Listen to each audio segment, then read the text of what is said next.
Today's episode has been brought to you by the number 7. How many times did Naaman dunk himself into the Jordan River? Let's count.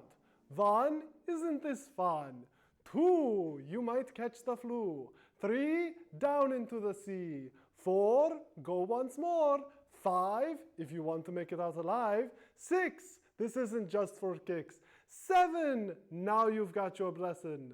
Naaman dunks 7 times and out he climbs, disease-free and as spotless as can be. Ah yes, 7 is my favorite number because 7 is the number of perfection. Naaman lived in Syria. He's not just some guy with a funny name. He's the commander of the Syrian army. Naaman had everything going for him except one thing. He had an incurable disease. He's being told, barring a miracle, he's going to die.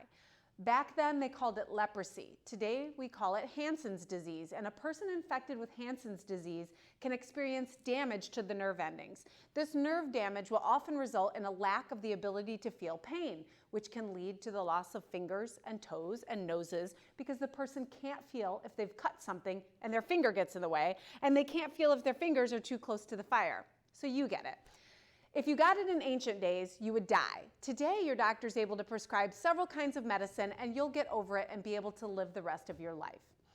Naaman has a young slave girl, and she was taken captive in a battle between Israel and Syria. She has every reason to hate Naaman, but she doesn't. She seems to have pity on Naaman because he has no hope. The slave girl knows God and one of his prophets named Elisha, and she is certain God's prophet could cure him of leprosy. Naaman goes to see Elisha. Elisha tells him to wash himself 7 times in the Jordan River and he will become clean. Naaman's like, is this guy serious? I'm not doing that. The Jordan River was very muddy, very dirty. Certainly there was a cleaner river he could go to take a bath in, and he decided he was not going to do it.